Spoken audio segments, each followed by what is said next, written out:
Right now in Annapolis, members of the Maryland General Assembly are convening in joint session. They will hear the State of the State address from Governor Wes Moore. This will be the fourth time that Governor Moore has delivered a State of the State address. Hello, I'm Jeff Salkin. Welcome to MPT's coverage of the State of the State. We will bring you the governor's speech in its entirety, followed by a Republican view of the state of our state, that to be delivered by Senator Steve Hershey. This 90-day legislative session is already 4 weeks old. Lawmakers have passed bills, both chambers, reining in local government's ability to communicate, to cooperate with ICE, with federal immigration. Lawmakers also facing another billion-dollar budget deficit. Last year resolved with some tax and fee increases.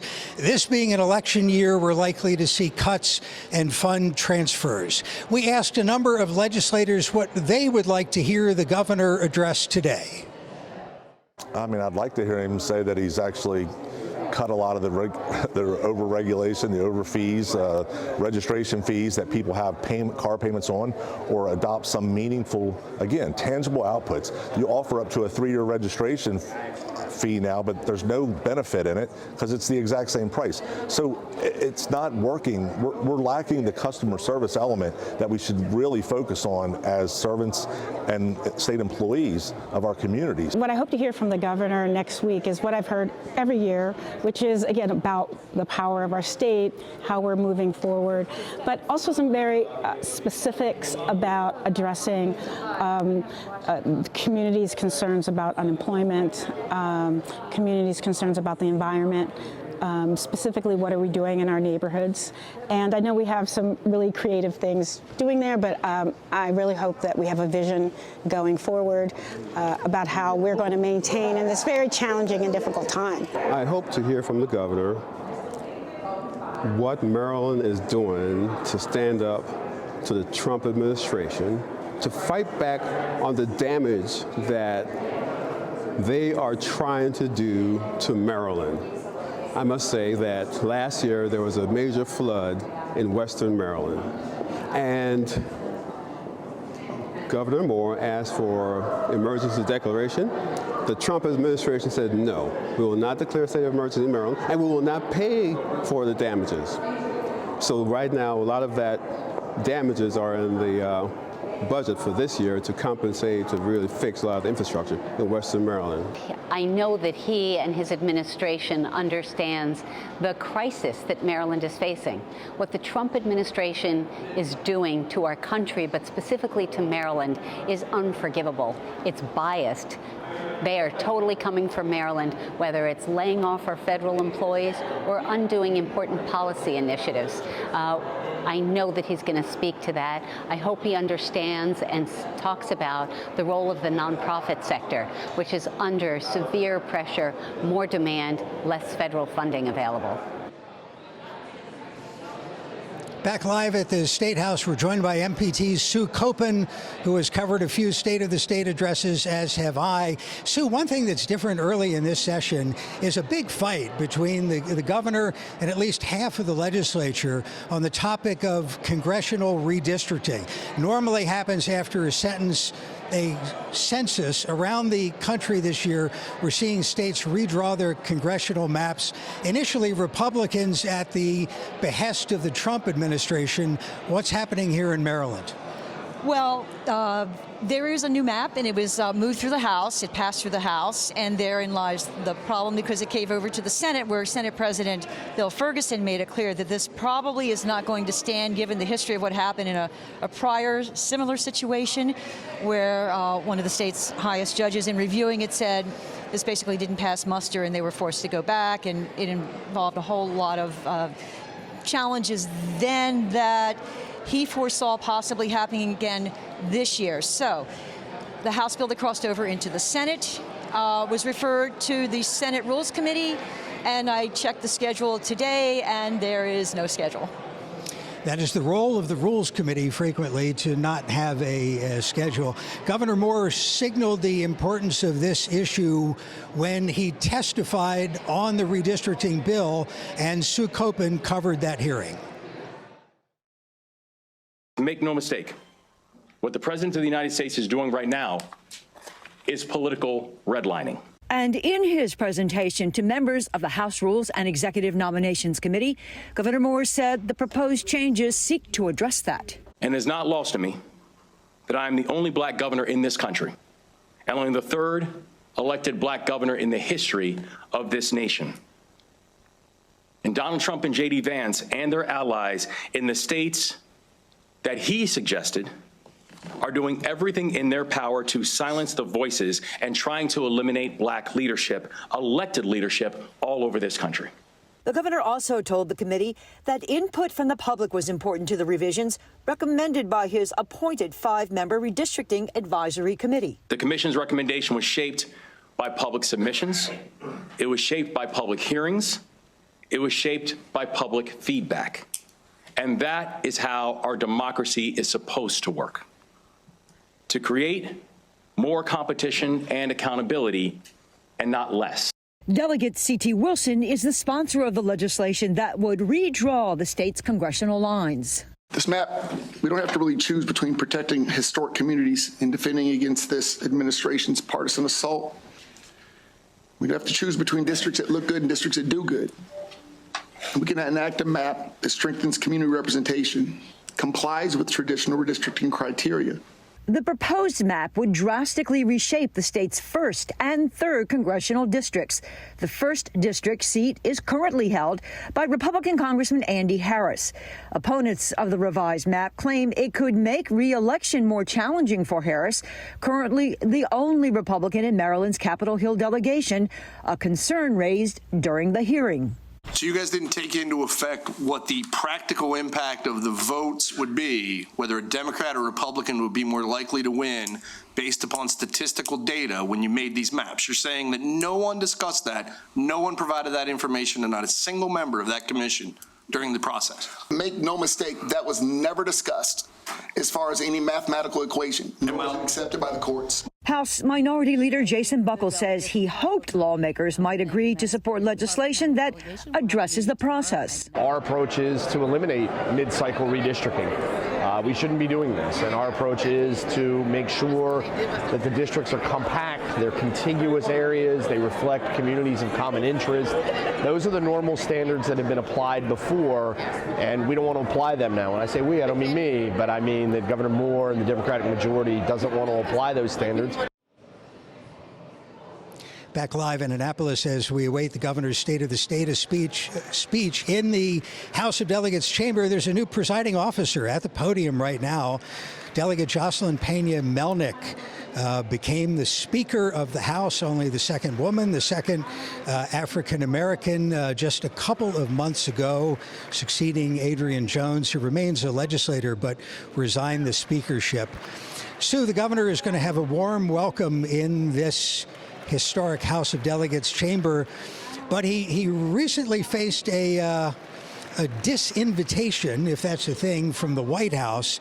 The governor's the vice chair of the National Governors Association, and which is holding a meeting next week in the Capitol. Traditionally, there's a dinner with the nation's governors and the president.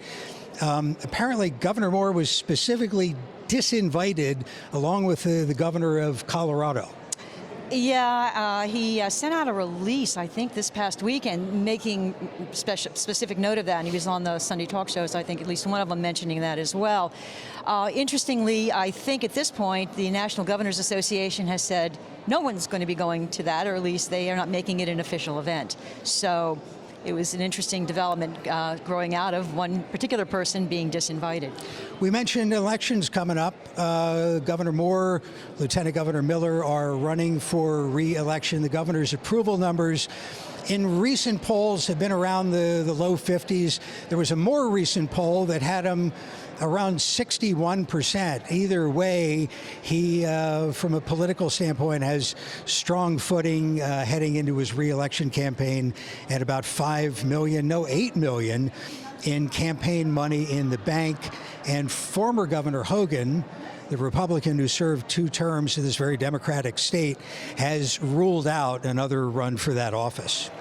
Well, there is one person in the Senate who has been talked about as the possible candidate from the legislature for seeking that. It's Senator Steve Hershey from the Eastern Shore, as we are awaiting the official escorts to go get the governor and bring him down. We mentioned a little bit about the budget difficulties. The state is facing just chronic shortfalls year after year. It was a little over $1 billion this year. It's going to grow quickly under projections for future years to $2 billion and then $3 billion and then $4 billion. We talked about it recently with two members of the Senate Budget and Tax Committee. Well, let me put it this way. It actually increases by $3 million, but it decreased some of the mandated spending and brought it down. But I don't think it addresses next year's budget, which is going to be the real big issue. So I think this one we're going to get through. It's kind of I call it a Band-Aid budget with, remember the old game, three-shell Monty, or three-card Monty, where you move the ball around under the three cups. I think that's what they're doing with this budget, is moving money around to make it balanced and not have tax increases or fee increases. But the big problem is going to be next year. This is the appetizer for the meal for next year that we're going to have to deal with. I think that the governor is taking the right approach. I've heard the speaker, I've heard the Senate president. It sounds like Democratic leadership is moving in a direction. We cannot be dependent on the federal government going forward, and looking for emerging industries is the appropriate next step, and making the investments right now to kind of make sure that when we think about Maryland, how are we attracting these businesses to be able to come here and say, this is our footprint, this is where we're going to dominate this space. And I do see some of that within this budget. Mr. President, Madam Speaker, members of the Maryland General Assembly. Everyone is in position, and we expect the introduction of the Lieutenant Governor. Aruna Miller will be introduced, led by an escort party of senators and delegates. Sue, picking up on the budget, the numbers, change all the time because the economy rises and falls. So during the legislative session, legislators get an update on what revenues are expected. Yeah, the State Board of Revenue estimates will be meeting early in March.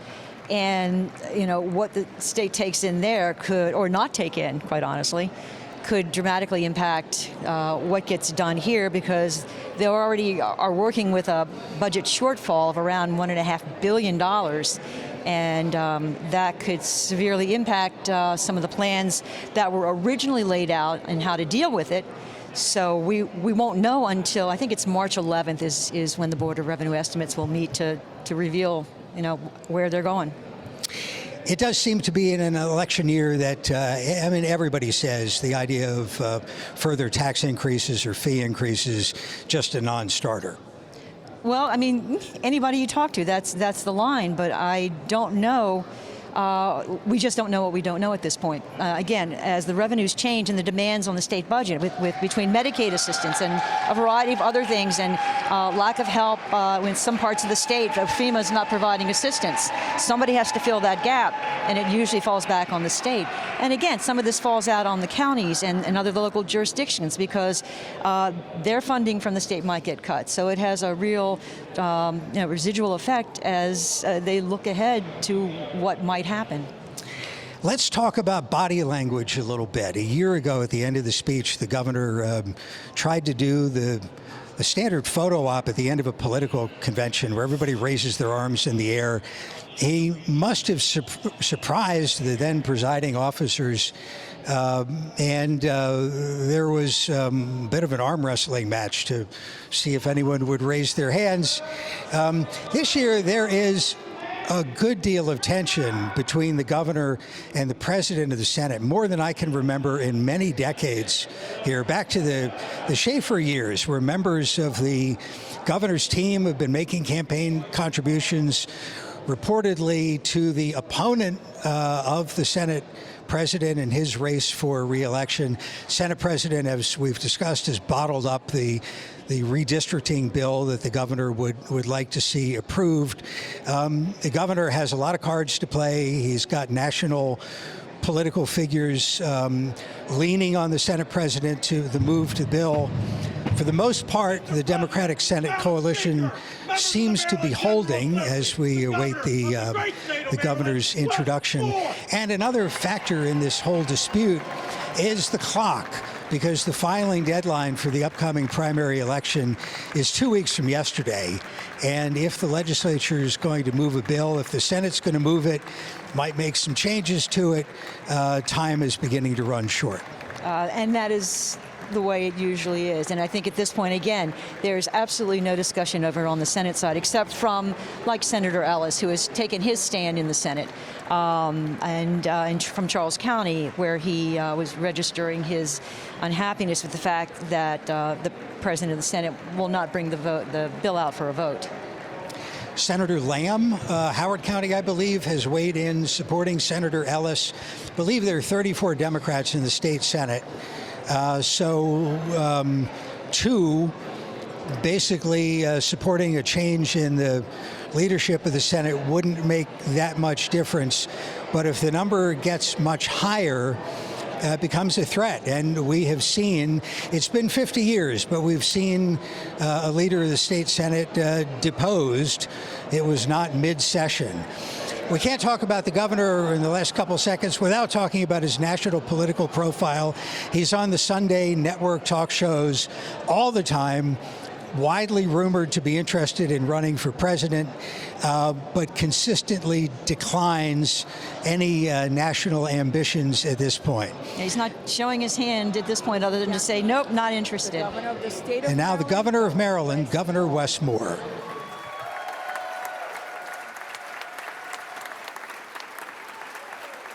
Thank you, everybody. Good afternoon. Good afternoon, everybody. Good afternoon. Thank you.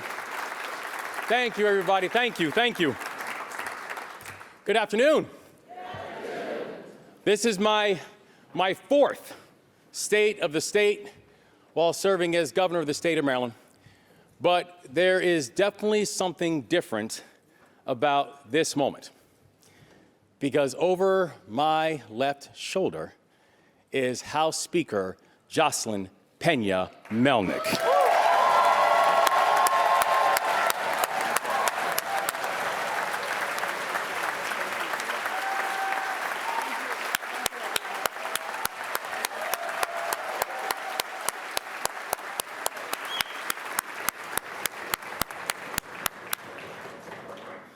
She is the first Afro-Latina to serve as Speaker of the House of Delegates. And importantly, she's someone who understands that making history isn't the assignment. Making life better for all Marylanders is.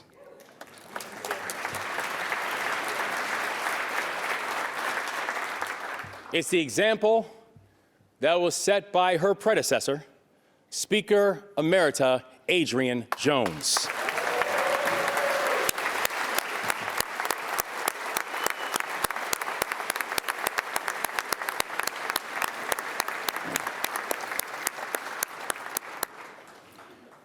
And when you consider the legacy of these two public servants, you will see a common thread.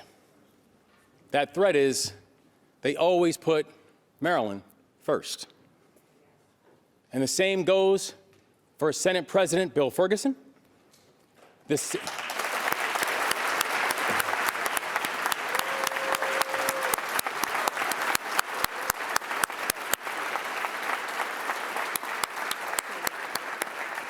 same goes for Lieutenant Governor Aruna Miller.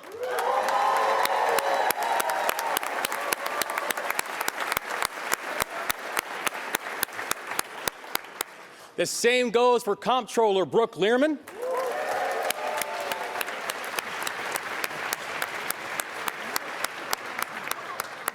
The same goes for Treasurer Derek Davis.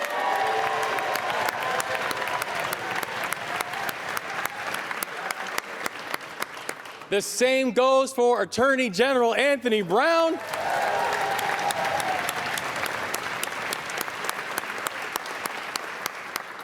The same goes for your former colleague, Senator, and now our Secretary of State, Susan Lee.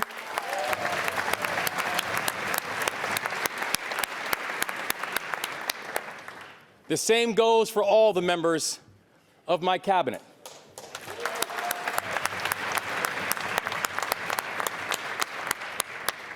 All of our partners at the local and federal levels,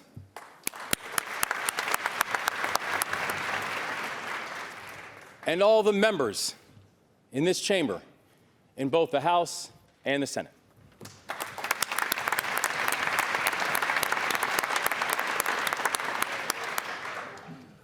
The same goes for all of your loved ones.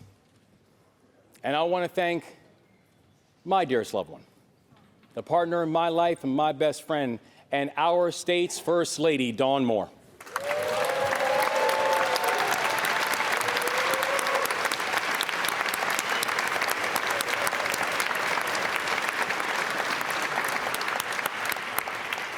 Now, 3 years ago, we swore an oath. And the oath was to fight on behalf of the people of this state. That we would fight for the family that was struggling to get by. We'd fight for the worker who deserves a raise and a fair wage for their labor. We'd fight for the car mechanic in St. Mary's. We would fight for the restaurant owner in Lonaconing. That we'd fight for the teacher in Baltimore. And we'd fight for the farmer in the Eastern Shore. Now, I cannot and I will not stand here and tell you that I've gotten it all right. I'm more self-aware than the President of the United States. I would not give myself an A++++. Many of us met on my first day when I was the governor. It's taken time to build relationships. It's taken time to learn Annapolis. I am an outsider at heart, and I don't see that changing. I know I have not always made life easy for the House or for the Senate. And I know that there are times when you have not made life easy on each other. And you know what? That's okay. Because that's democracy. It's messy, it's combative, it's complicated, and it's worth fighting for. That is not a flaw. That is a feature. And it's what we're doing right now. Now, a few months ago, I reestablished the Governor's Redistricting Advisory Commission because at a time when other states were having a discussion about mid-decade redistricting, I said that Maryland needs to be a part of that conversation.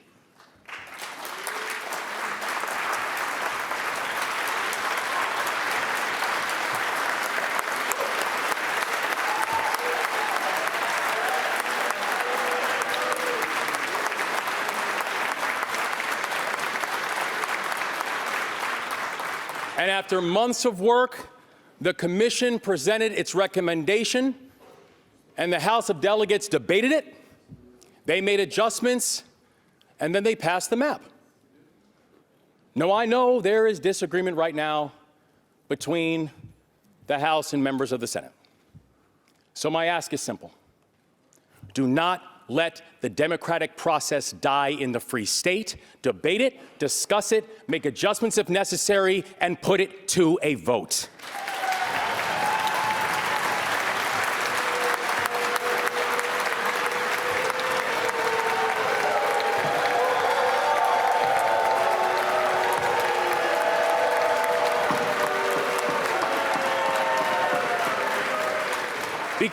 Because that's how we settle our differences in Maryland. We battle ideas right in this building, oftentimes passionately, and then we go across the street, we share a drink at Harry Brown's, and we get back to work. Unlike Washington, we actually have to balance budgets. We have to make sure that our people are safe. We need to make sure we're looking after our communities. That here we have big goals like ending child poverty in the state of Maryland.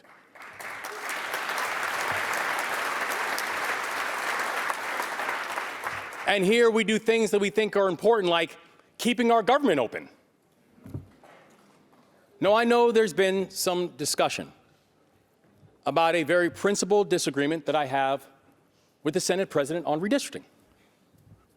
We diverge on this particular issue,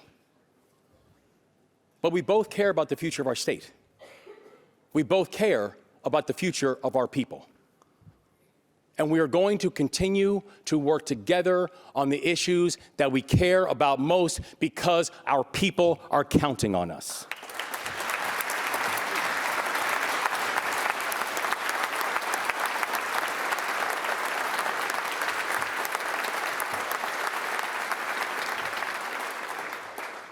Marylanders are seeing firsthand how this White House agenda is making their lives worse. Because just in the past year, the federal government has fired around 25,000 Marylanders who have federal jobs in our state alone.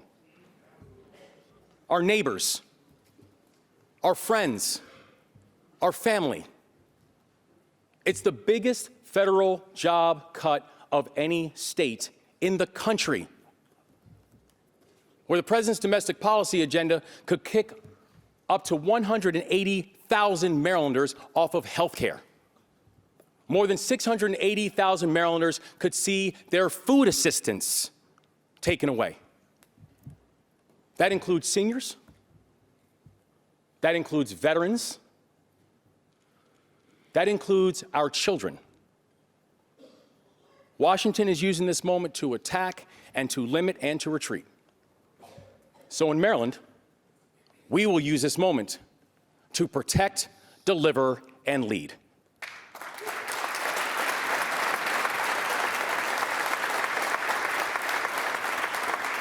We will protect our people from the worst of Washington's cruelty. We will deliver the kind of results that people can actually feel in their homes and feel in their communities. And we will lead our state and our people unapologetically in a way that inspires them to help move Maryland forward. Protect, deliver, and lead. That's the assignment. And that's what I want to talk about today. And we already know how to do it. I know that because you can just look at the last 3 years. When we took office, Maryland's economy was stagnant. So we focused on making Maryland the best place in the world to change the world. We cut the red tape. We launched programs to get liquidity in the hands of entrepreneurs. We invested in our public schools, invested in our universities, invested in our community colleges, and we built pathways to good careers, like our first in the nation service year option here in the state of Maryland.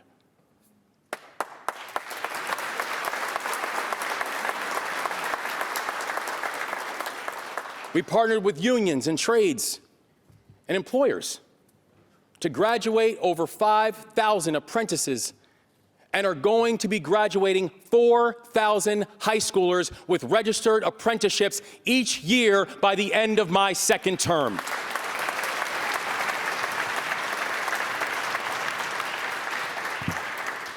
Since we took office, our policies have helped to create nearly 100,000 new jobs, and Maryland has seen over 35,000 new businesses open in our state.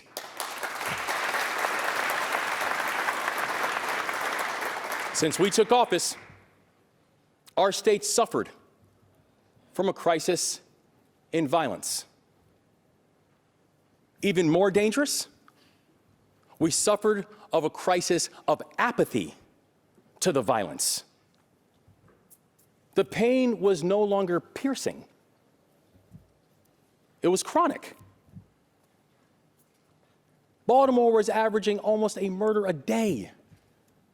Maryland families from the western mountains to the eastern shore did not feel safe in their communities. So we worked with our leaders, with fantastic city leaders like Mayor Scott in Baltimore.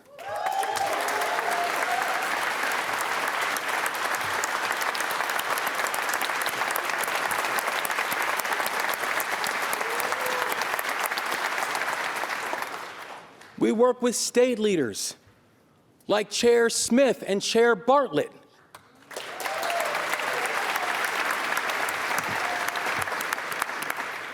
We work with members of our federal delegation. We bridge the gaps between police and prosecutors.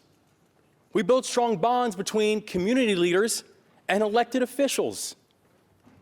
We launched the Enough Initiative so we can work hand in hand with community schools and surge funding to neighborhoods most affected by intergenerational poverty, because here is the fact: you cannot address violent crime if you aren't addressing the failed conditions in the communities where the violence is living at.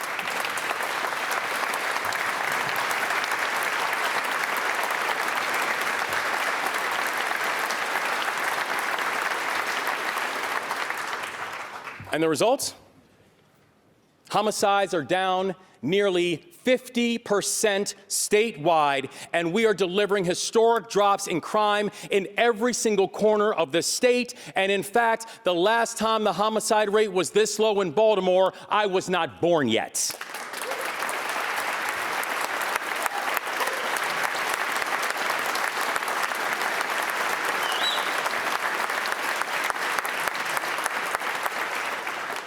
When we took office, the Charlotte Hall Veterans Home was in a state of complete disrepair and moral decay.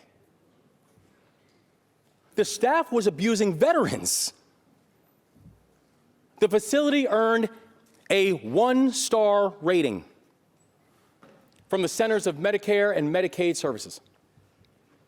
So we rallied veterans and lawmakers and the Board of Public Works and our Department of Veterans and Military Families to ensure that we were working together to turn Charlotte Hall around. And I'm very proud to announce that Charlotte Hall has gone from a 1-star rated facility to a 4-star rated facility.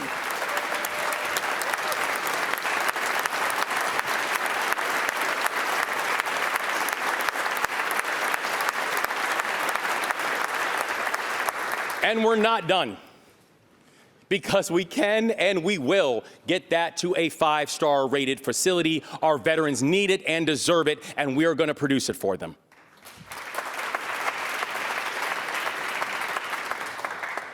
And today we're joined by 2 administrators at Charlotte Hall who are going to help us get it there. They've been on the front lines of making sure that when we say thank you for your service, it should actually mean something. Could Emily and Doreen please stand up so we can give you a round of applause for your work?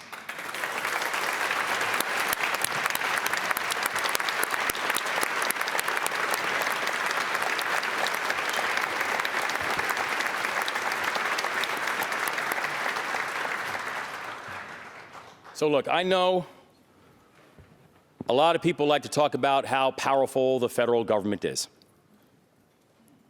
But I need you to remember how powerful we are. State leaders, citizens, people who love our communities, and people who just simply want to make them better. Because when we work together, we can actually deliver change. We've reformed the procurement process, cut wait times to receive a state contract from months to weeks, and advanced over $4.3 billion in procurement awards to certified minority-owned and disadvantaged businesses.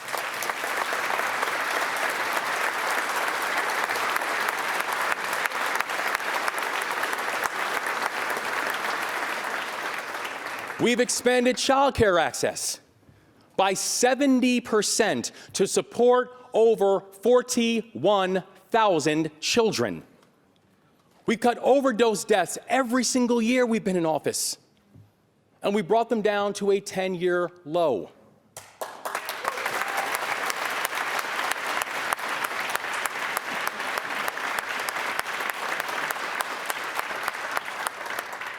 We've cut roadway fatalities by 18%. It's the first time annual roadway fatalities have fallen below 500 in a decade. And I want to give a special shout out to our amazing Lieutenant Governor Aruna Miller for her work to make Maryland's roads safer.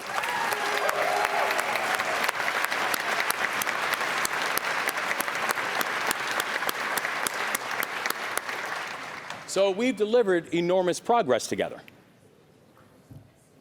But there's still work to do. First, we need to protect our people from the damage that is being caused by this federal administration.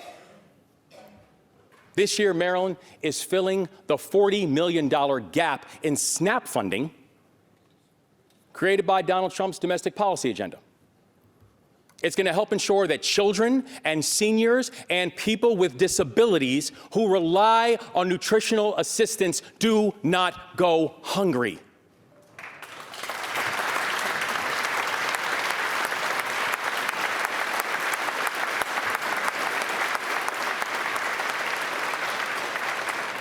We have proposed $14 billion for the state's Medicaid program.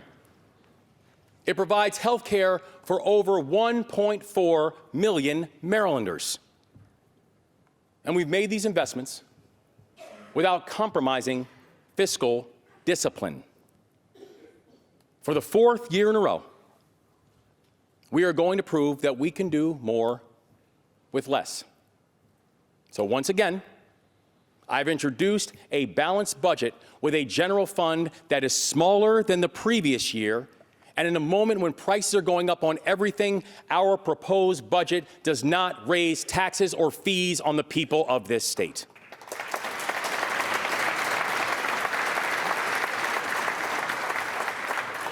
And as we work to finalize this budget in Annapolis, we're going to continue to be out with the people, the ones who got us here in the first place, the people in your communities. Where last month, I stood with doctors and nurses at the University of Maryland Capital Regional Medical Center in Prince George's County. Washington, they told us, is making their jobs harder because the federal government went from data-driven research to choose-your-own adventure. So this year, I've introduced legislation to decouple the state's vaccine authority from the federal government's because our vaccine policy will be led by science and not by internet conspiracy theories.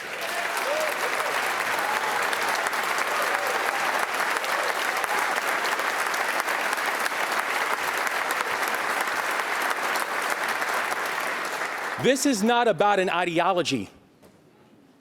It's about protecting our people. Giving the same support to our people that we want to give to our own family members. We will protect them no matter where they call home and no matter how they voted in the last election. And it's a philosophy that I wish the Trump-Vance administration understood. Because when towns in Allegheny and Garrett counties were hit by historic flooding, many in this chamber were some of the first boots on the ground. We stood with Senator McKay. We stood with Delegate Heinbaugh. And together we asked the federal government to help us recover. And they said no. I appealed the decision directly to the President of the United States. And I let him know the area that he was neglecting was one that mainly voted for him. And again, his answer was no. So Maryland stepped up.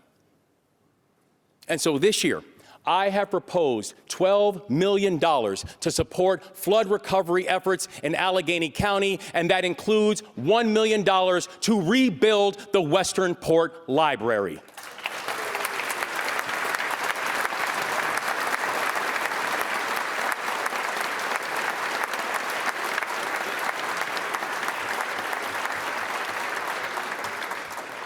When our people are in trouble, we're going to help them.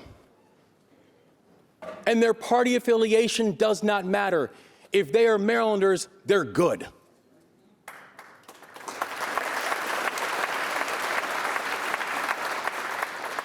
I went to Western Maryland immediately after the storm. And the person who was by my side every single step of the way was Mayor Judy Hamilton. Mayor Judy is the mayor of Westernport. Mayor Judy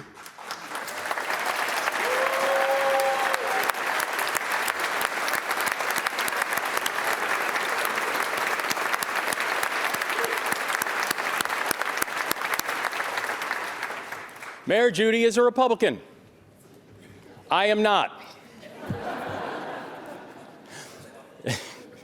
Breaking news. But that doesn't matter.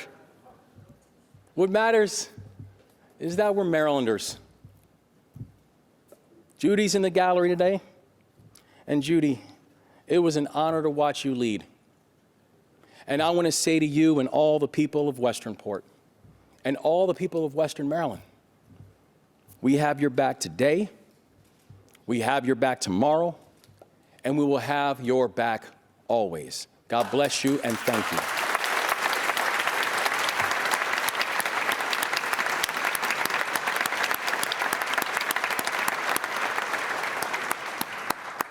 So we're also very clear it will not be enough just to simply spend all of our time pushing back on Washington. We've got to push forward. We know that the biggest concern for Maryland is rising costs. Since this time last year, energy prices are now up 13%. The price of beef is up 19%. The price of fertilizer is up 15%. And I just want to be clear, that's not in Maryland. That's nationwide. Those are the numbers across the country. Now, we can't control federal tariff policy, but we will work together to contain prices where we can, to grow our economy because we must, and build new pathways to work and wages and wealth. So as prices go up, we know that this should not be a generational catastrophe for our people. Last year, we worked together to provide $200 million in direct energy rebates to help Marylanders who are struggling. And this year, I've introduced legislation to build on that foundation with an additional $100 million in energy rebates. That is $100 million that's going directly back into the pockets of hardworking Marylanders who need it now.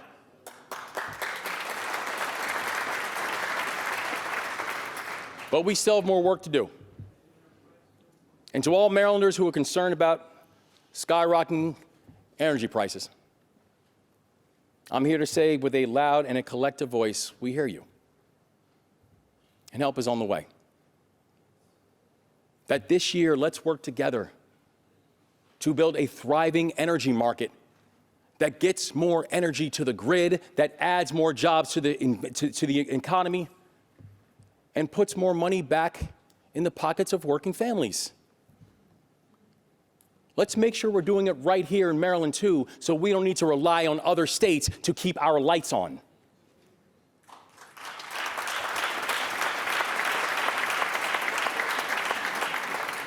It's time to double down on solar and wind and energy storage because that's where the jobs are and that's where many of the shovel-ready projects are as well.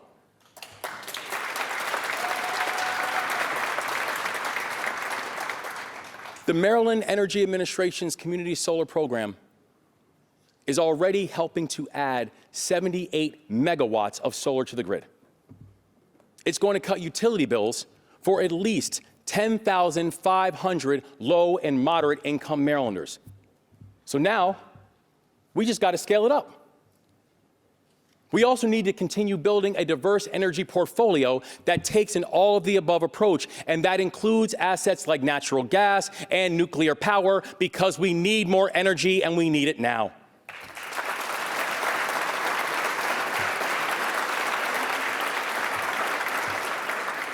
But this cannot fall on our shoulders alone.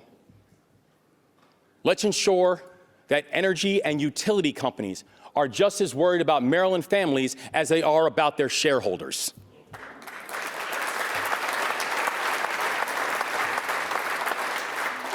And last month, I led a coalition of Democratic and Republican governors to the White House to sign a statement of principles calling for energy reform.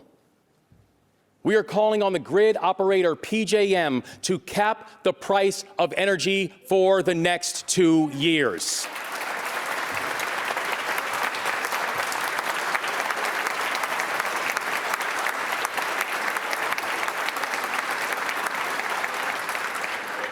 We are also calling on them to incentivize new power generation and ensure that data centers will cover the price tag when they strain the grid.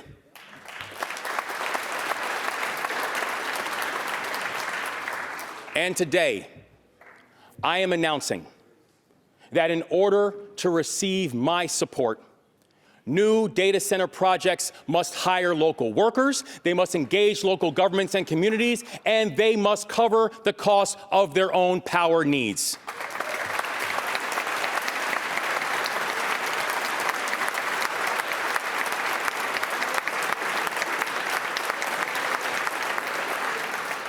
We are not going to choose between affordability and innovation. We can and we will lead in both. Because the world is changing fast. And we need to change with it. A few years ago, AI could barely put together a coherent sentence. And today, just to prove a point, I wrote this entire speech in ChatGPT.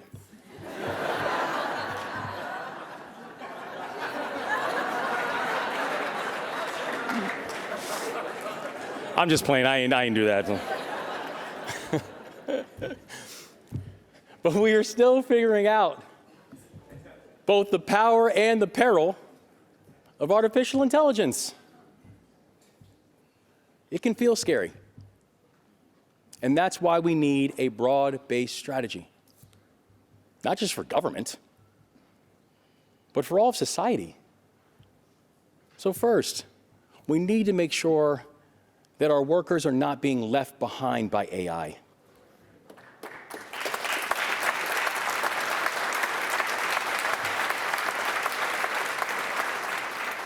Maryland's labor movement understands this. They understand that we can't stop technology. They just want to make sure that our workers are being supported and not supplanted.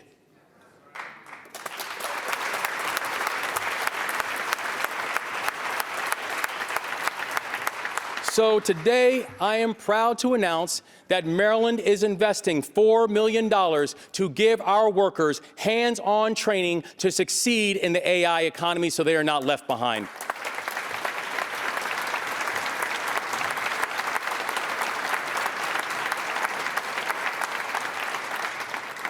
But we cannot do this alone.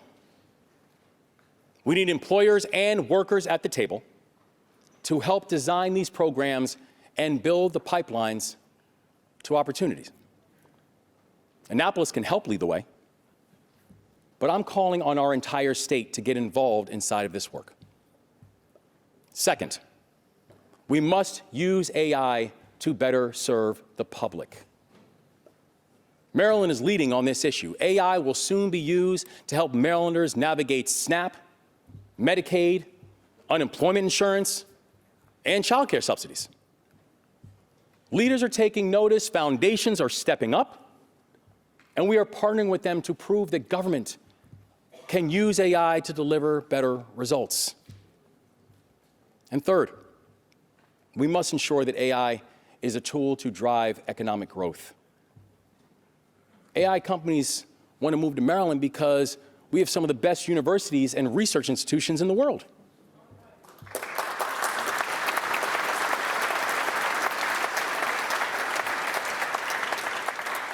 And since we have the assets, they will bring the jobs. This technology can also help us lift the dreams of the small business owner, and it must. With the support of Bloomberg Philanthropies, our innovation team launched a new AI-powered tool to help entrepreneurs navigate this labyrinth of data, grant programs, and support resources that can make starting a business just a little bit easier. It's a case study on how we can use AI to make opportunity more accessible and not less accessible. Those are the 3 pillars. Support our workers, better serve the public, and make sure that Maryland benefits from the economic growth. AI is going to help us to grow and diversify Maryland's economy. And our focus on this new technology is part of a broader economic agenda to uplift 3 lighthouse industries that Maryland is uniquely positioned to win at: IT, life sciences, and aerospace and defense. And here's the thing, our strategy is working.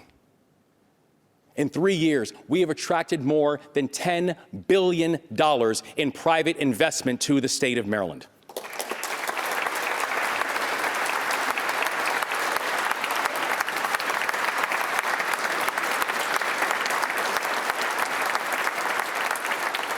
We've secured new partnerships with Microsoft to build our $1 billion Capital of Quantum initiative. South Korea's largest biotech company is building its first American manufacturing facility in the United States, here in the state of Maryland.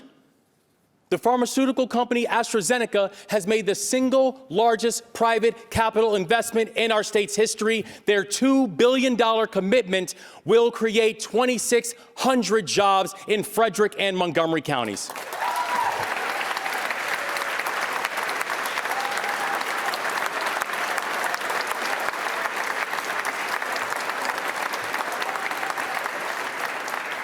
We are also very proud that National Harbor will become the 3rd location for the new Sphere performance venue in the world, right after Vegas and Abu Dhabi.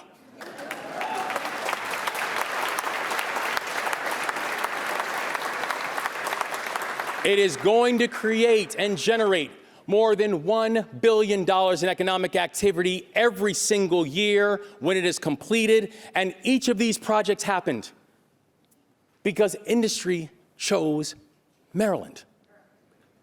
And I want to thank the Sphere team. I also want to recognize 2 partners who have been a driving force behind the Sphere project.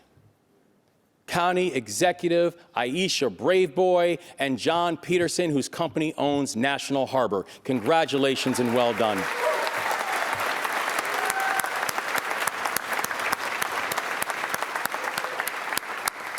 We will not lose sleep over how other states are moving. Let's make sure they lose sleep over how we're moving. When we grow our economy, people will want to move here and live here. And we're already seeing what that looks like.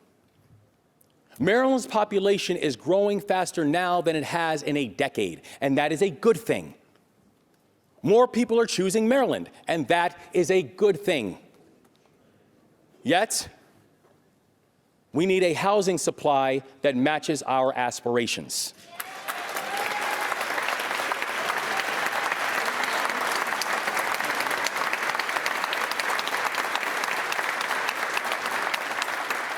We cannot and we will not get there by simply capping prices and praying for the best. That is neither sustainable nor smart. The solution is simple and it is singular. We need to build. Last fiscal year, we provided funding to build 4,000 new rental housing units. That's the highest level of production supported by the state of Maryland since the COVID pandemic. This year, we are continuing to focus on housing as a pathway to opportunity, both for individuals, but also for our entire economy. A keystone of my legislative agenda is the Maryland Transit and Housing Opportunity Act of 2026. And the idea is simple. Marylanders should be able to get from where they live to where they work.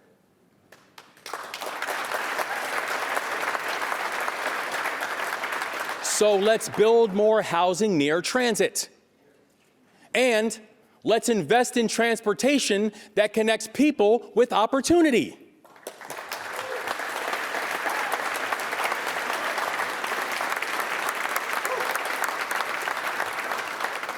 So recently, I sat down with U.S. Transportation Secretary Sean Duffy, and we both agree that building big, great things shouldn't be impossible in America. And I'm talking about projects like the American Legion Bridge.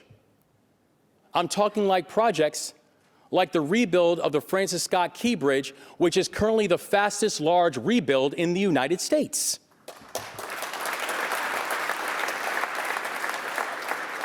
That we will continue to partner with anyone who is willing to advance the interests of the people of Maryland.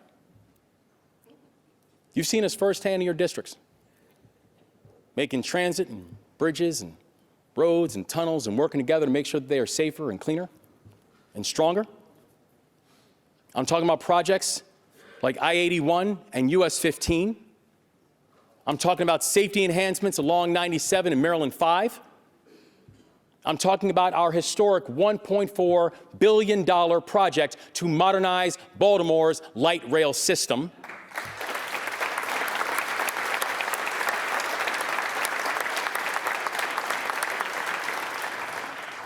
This is what it means to actually deliver. So we're delivering on energy reform, even when Washington tries to cut clean energy projects.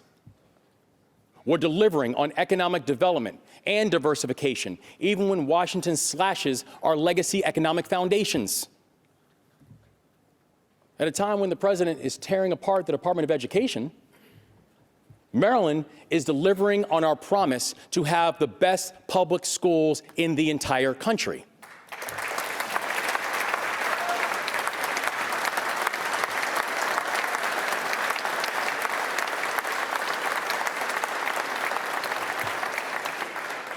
And that work is being led by a very important Marylander who goes by many names. Some of you know her as the architect of the Mississippi Miracle. Many people call her the LeBron James of K-12 education. And it's not because she's 6'8". It's because she's outstanding. I am talking about our superintendent of schools, Dr. Carrie Wright.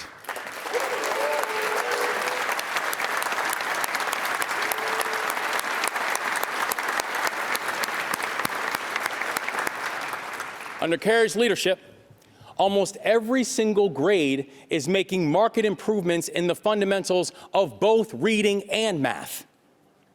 Maryland's public schools have improved for 3 years in a row. Our graduation rates are up, and Maryland is quickly becoming a national leader in early literacy, jumping 20 slots in national rankings in just 2 years.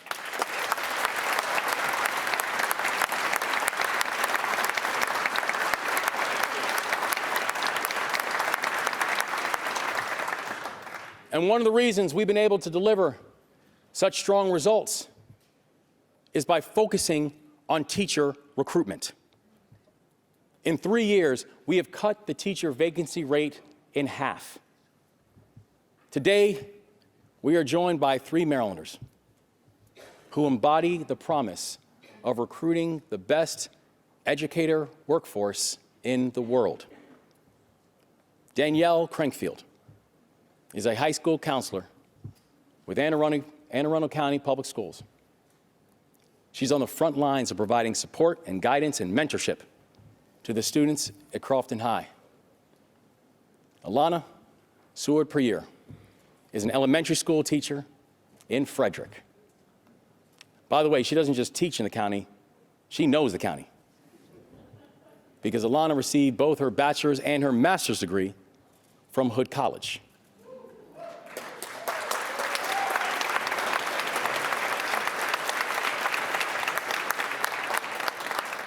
Dr. Ryan Dorr is the principal of Meade High School in Anne Arundel County.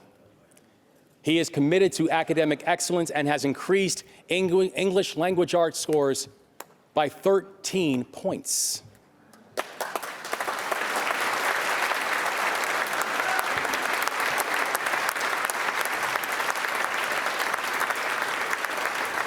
So I would like to give a big round of applause to Danielle, to Ryan, and to Alana, our National School Counselor of the Year, our Maryland High School Principal of the Year, and our Maryland Teacher of the Year.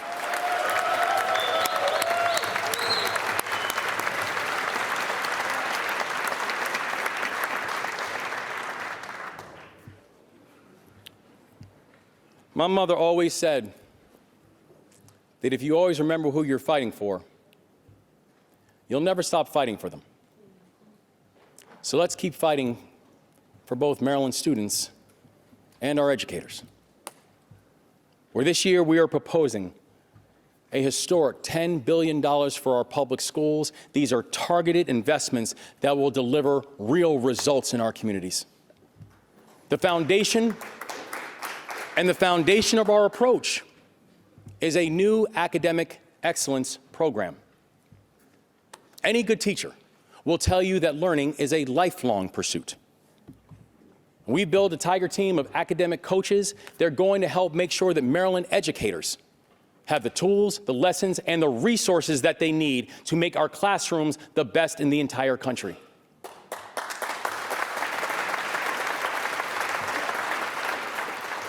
Because I want every single one of our students to be career ready before they even get a high school diploma. And when young Marylanders walk across a graduation stage, I want them to know that our state is incomplete without them. Whether they were born here or born halfway across the world. When we think about how Maryland needs to lead in this moment, we need to think about how we're standing with our immigrant communities as well.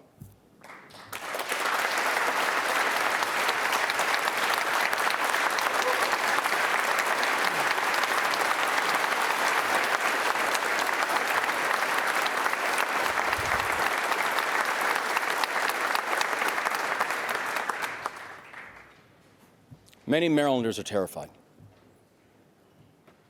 They're worried about getting detained when they show up for work.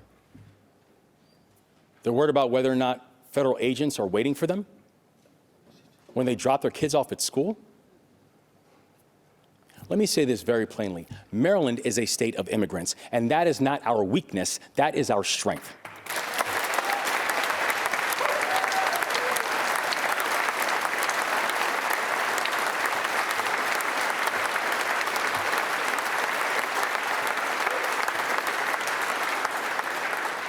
Nearly 1 in 5 Marylanders was born in another country. Our Lieutenant Governor, Aruna Miller, came to America from India when she was 7. I stand here as the son of an immigrant single mom. She came here as a child with a Jamaican accent. And now she gets to watch her son serve as governor of a state that he loves.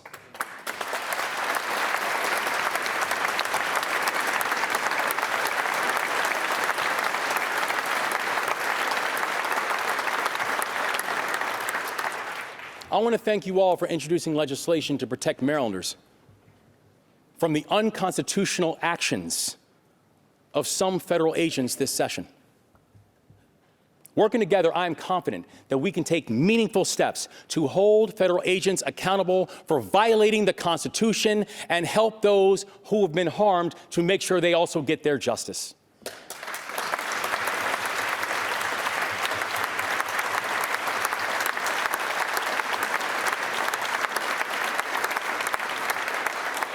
The people of this state have come to learn that I have no patience nor tolerance for violent offenders. And our extraordinary men and women in Maryland law enforcement will continue to work with federal officials when it comes to getting violent criminals off of our streets. But but they will always follow the Constitution.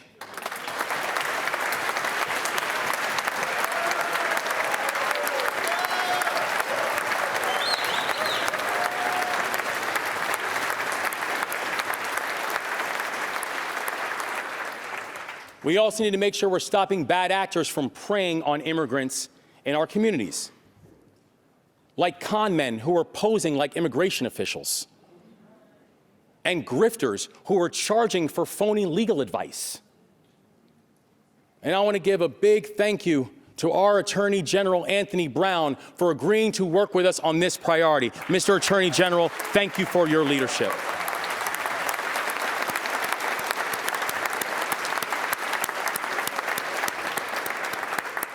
And today, I am also proud to announce the launch of Citizenship Maryland.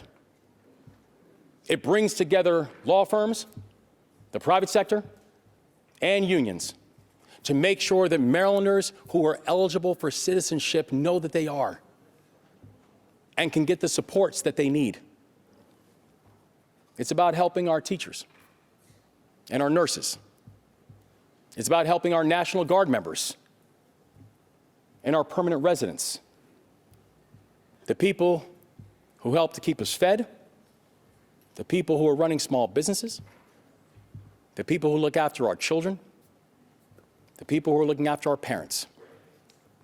It's about helping the 150,000 Marylanders who just need a little extra support to get their American citizenship. They are our neighbors, they are our friends, they are our fellow Marylanders. I'm talking about people like Daniel Omar Fuentes Espinal. Pastor Omar fled Honduras 24 years ago to escape poverty and violence. He built a life here. He built a beautiful family here. And he stepped up to serve as pastor at a church in the Eastern Shore, Iglesia del Nazareño Jesús de Tamá. In the spring, Pastor Omar watched his son graduate from high school and also gave the eulogy of one of his son's best friends, all within a matter of weeks. And then soon after that, Pastor Omar was abducted and detained by ICE. They took him from his family. They put him in a detention facility in Louisiana, thousands of miles from home. But the community stepped up. They fought for his release. And Pastor Omar is here with us today. Pastor Omar.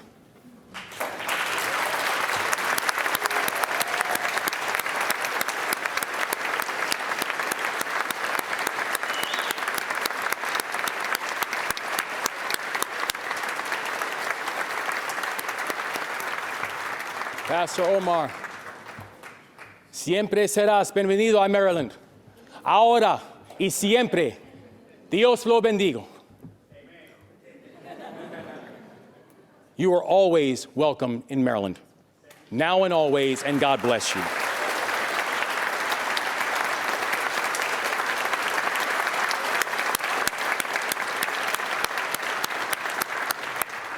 Maryland is a mosaic of backgrounds and cultures, guys. That's been true for 250 years. And over the next 11 months, we are going to celebrate that history. Today, we are joined by Michelle Johnson, who is the director of the Maryland 250 Commission.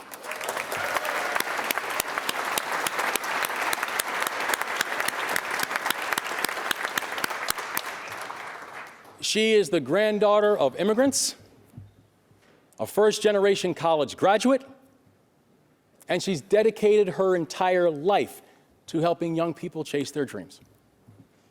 And she's helping us tell Maryland's story. Maryland's is a story that is deeply uneven.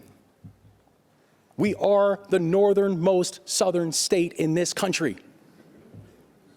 We are the site of the bloodiest battles of the Civil War. That was not in Tennessee, nor Alabama, nor South Carolina. It was actually in Maryland.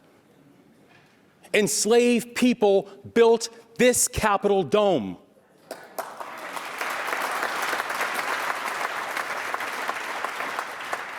And listen, I love our flag, and to be clear, it ain't changing. But neither are the facts. Our flag is, by definition, a contradiction. A combination of symbols and ideas that were diametrically opposed. A contradiction. In the case of our flag, one during the Civil War. And that's not a bad thing. It's just simply a reminder that Maryland is complicated. And some that are twisting the truth to divide us and other us, using a symbol that we all love, because they know that when we stand together, Maryland cannot lose.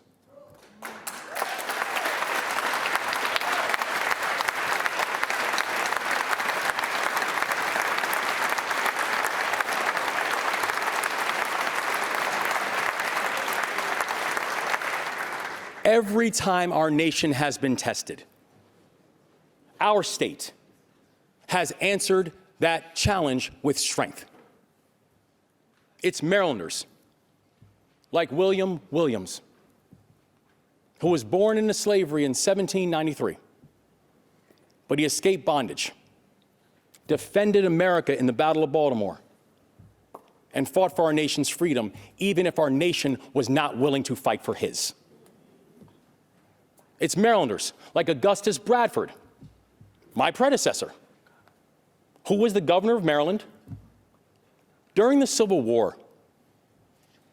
In the middle of the night, raiders burned his house to the ground because he wouldn't join the Confederacy.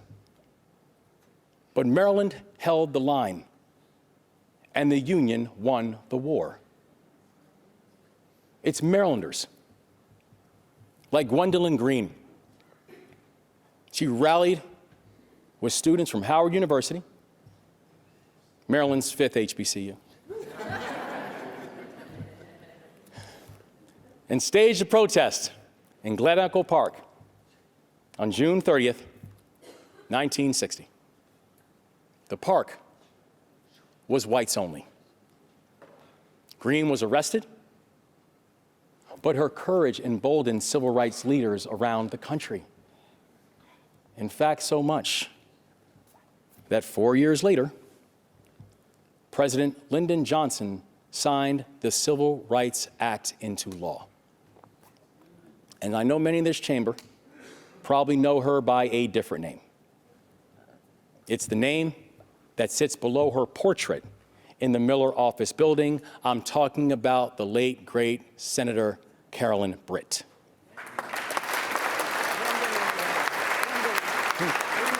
Gwendolyn Britt.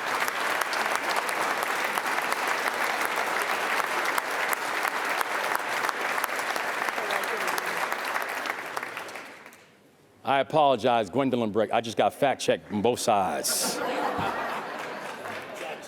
ChatGPT wouldn't have caught that. The story of Maryland is a story of courage. It's a story of courage in the face of hardship. It's a willingness to do what's difficult. It's a faith that service does matter. It's a tradition that continues to this day. It continues in the scientists who helped us to discover the COVID-19 vaccine, in the federal workers who helped to keep our food safe and who helped to keep our planes in the air, in the engineers who built a telescope that can see planets 13 billion light years away. It's the courage of the 4 Maryland Olympians who right now are representing our country overseas.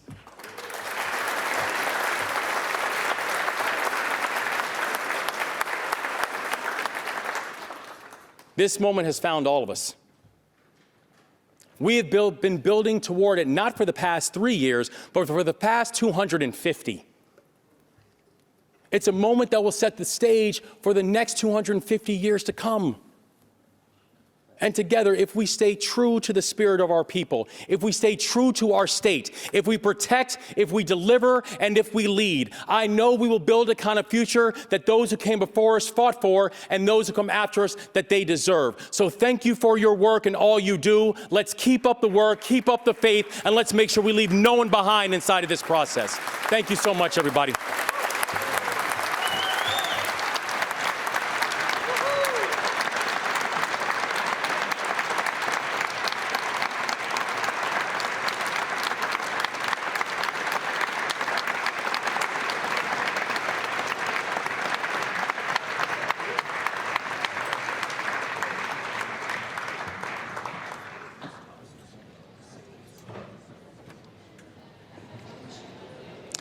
Now the Republican view of the state of our state from Senator Steve Hershey. Good afternoon. I'm Senator Steve Hershey, proud to represent Maryland's Upper Eastern Shore, Caroline, Cecil, Kent, and Queen Anne's counties, and honored to serve as Senate Minority Leader on behalf of my Republican colleagues. Earlier today, you heard Governor Moore deliver his fourth State of the State address and outline his vision for Maryland. As Republicans, we welcome the opportunity to respond because vision matters. But as this governor enters his fourth year in office, Marylanders are entitled to more than vision. Results matter more. The governor's first State of the State was grand, the second ambitious, and the third hopeful. Now Marylanders are asking a very simple question. What has actually changed? Do families feel more secure? Is life more affordable? Is it easier to live, work, build, and invest in Maryland? For far too many Marylanders, the honest answer is no. Where I come from on the Eastern Shore, people don't ask much from government. They work hard, they budget carefully, they play by the rules. But they're telling me something I now hear across our entire state, that it's getting harder to keep up, harder to plan, and harder to stay in Maryland. When energy bills spike, when groceries rise, when taxes grow, families feel it immediately. Government should not be making life harder for the people who are already doing everything right. Governor Moore has said Democrats cannot be the party of slow and no, but must become the party of yes and now. Those are his words, and they're the right words, because if we want to grow our economy, address housing shortages, lower the cost of living, and create opportunity, then government has to allow these things to happen and not stand in the way. But 4 years later, Marylanders are still waiting to see the yes, and they're still waiting for the now. The barriers to progress in Maryland isn't a lack of slogans, it's a lack of follow-through. Marylanders don't want headlines, they want results. They want a governor who can point to regulations eliminated, costs lower, and obstacles removed. They want a governor to say, this is what I did to make your life easier. No one needs a spreadsheet to know Maryland has become more expensive. Families feel it at the grocery store, they see it on their electric bills, and they're enraged when they renew their vehicle registration. And these costs aren't accidental. They are the direct result of decisions made right here in Annapolis: energy mandates, regulatory expansion, and unchecked spending. Marylanders have been taxed more. The cost of living is higher, and the relief is promised but rarely delivered. After 3 years, Marylanders are asking, why does it feel harder, not easier, to get by? One of the clearest examples of failed Democrat leadership is energy policy. Marylanders now pay some of the highest electric rates in the country, not because of storms, not because of global markets, but because of political decisions made in Annapolis. This administration shut down reliable, affordable generation while forcing Maryland to depend on out-of-state power we now buy at higher prices. We replaced common sense energy policy with mandates that sound good in press releases, but hit families in their wallets every single month. Reliable energy was sacrificed, affordability was ignored, and Marylanders are paying the price. Maryland's affordability crisis is tied directly to a lack of accountability in state government. Spending has grown faster than revenues, hard choices have been postponed, and fiscal discipline has been replaced by empty assurances. Now we face a massive structural deficit, one the next governor will inherit, lightly exceeding $3 billion annually. And that didn't happen overnight, and that won't be fixed with speeches. Marylanders deserve leadership willing to make responsible decisions, not kick problems down the road. Governor Moore has described Maryland as asset-rich but strategy-poor. He's right, but after 3 years in office, Marylanders are left asking the obvious: where is the strategy? Maryland is still asset-rich. We have world-class workers, strategic geography, top universities, ports, agriculture, life sciences, and innovation. What Marylanders don't see is a clear plan to grow, protect, and leverage those strengths. Because if we had a strategy, we wouldn't be facing a massive budget shortfall, affordability wouldn't be getting worse, and businesses wouldn't be questioning whether Maryland wants them to stay. Calling Maryland asset-rich but strategy-poor may have been honest on day one. After 3 years, it has become an indictment of inaction. If Maryland wants to compete, we have to stop making it harder to succeed here. Maryland is already among the most heavily regulated states in the nation, and under this administration, government has grown, not shrunk. Small businesses see uncertain tax policy, an unpredictable regulatory environment, and a growing deficit. And they ask a fair question: is Maryland truly open for business? Republicans believe government should do less, not because we don't care, but because Marylanders are ready to build, invest, and grow if government will simply stay out of the way. There has been no shortage of reaction to national headlines. Leadership isn't about chasing headlines. It's about doing the hard work, consistently, responsibly, and with clear direction. Maryland doesn't need a governor focused on what's next politically. Maryland needs a governor focused on what's best for Maryland now. After 4 State of the State speeches, people want proof, not promises. Maryland stands at a crossroads. We are a state with extraordinary people, unmatched assets, and limitless potential. But potential alone is not enough. What matters is leadership that makes hard decisions, leadership that puts families first, leadership that focuses on everyday challenges Maryland families face: affordability, energy costs, housing, and economic security, not headlines. We don't have to accept rising costs as inevitable. We don't have to accept government that grows while families struggle. And we don't have to accept a future where Maryland becomes less competitive every year. While Democrats remain stuck in slow and no, Republicans are ready to lead with yes and act with now. Yes to affordability, yes to accountability, yes to reliable, affordable energy, yes to an economy that grows because government allows it to grow. But yes and now must mean action, not applause lines. Our best days are not behind us, but they will only be ahead of us if we choose a new direction. Maryland deserves leadership measured by results, not rhetoric. Republicans are ready to lead with common sense, real solutions, and a relentless focus on results. Marylanders deserve nothing less. Thank you. We'll have a full wrap-up of the week at the State House Friday at 7. For all of us at MPT, thank you for watching.